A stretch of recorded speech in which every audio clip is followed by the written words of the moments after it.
La douche. Prendre une douche fait réfléchir. Cela nous donne des idées. Pensons d'abord à l'eau, à ce beau bruit de l'eau qui coule et puis qui claque sur les tuiles émaillées, à ce petit ruisseau qui fuit dans le creux du dos. La douche, uniquement prise pour se laver, est un geste trivial, un acte nettement rapetissé.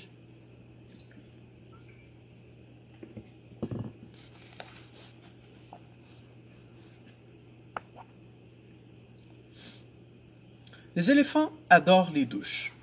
Ce sont, avec les hommes, les animaux les plus lourds de la terre. C'est à cause de leur mémoire. Les hommes croulent sous le poids des souvenirs.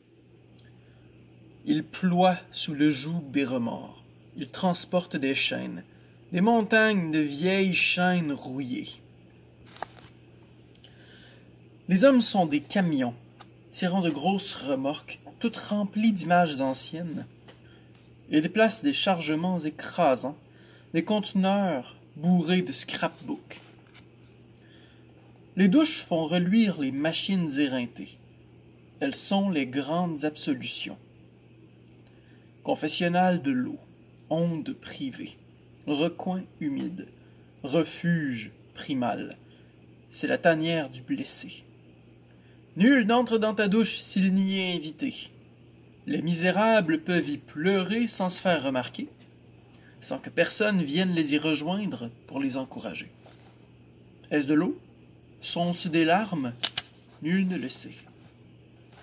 Que faire d'ailleurs sinon pleurer, car, dans sa douche, l'on se voit tel que l'on est, un être nu, rien qu'un de plus.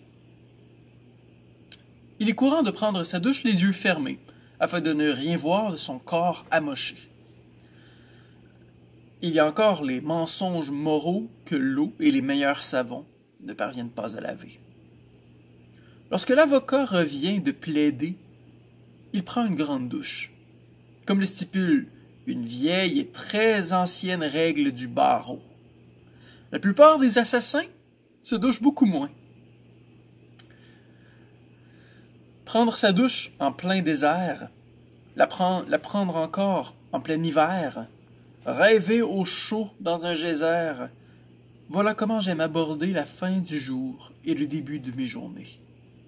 Et ce vieux mur qui s'effrite sous l'effet des douches répétées, ce mortier mouillé qui n'arrive jamais à sécher, cette céramique terne et lézardée, cette odeur d'eau prise et emprisonnée, tout suinte au coin des rêves avortés.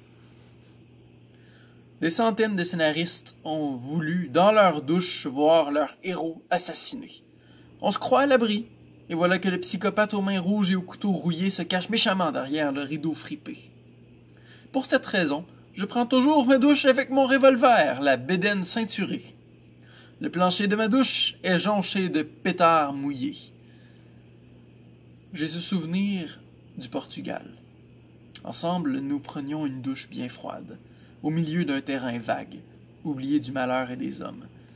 Seul, comme on peut l'être, dans une douche portugaise par un après-midi maussade de janvier.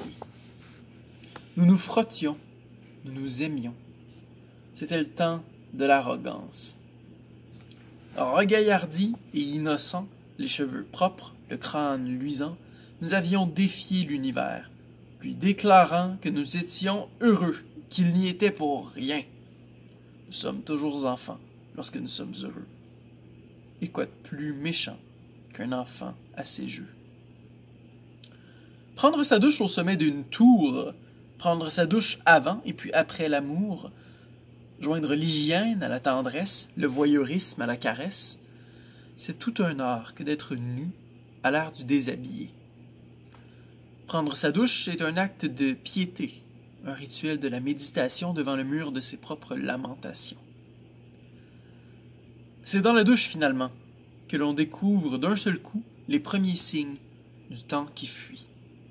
C'est là que, stupéfaits, nous décodons tous ces détails qui nous informent et nous effraient, une tache sur la peau, une tache qui s'agrandit, qui s'assombrit, une bosse ou une enflure, bref, des marques et des bobos.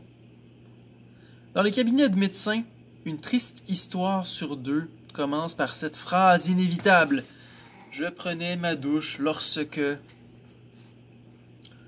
C'est dans la douche que l'on voit ses cheveux tomber. Tomber encore, puis obstruer le renvoi entre ses deux pieds.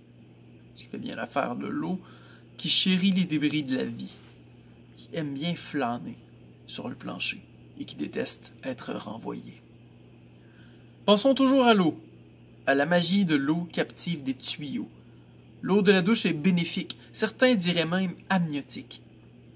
Lorsqu'elle est inopinément aspirée par une pompe civile, quand elle voyage dans les conduits, quand elle médite dans les réservoirs complètement seule dans le noir, l'eau est nerveuse et espérante. Oui, dans le réservoir domestique, elle n'entretient plus qu'une idée, c'est de tomber sur quelqu'un de bien à consoler.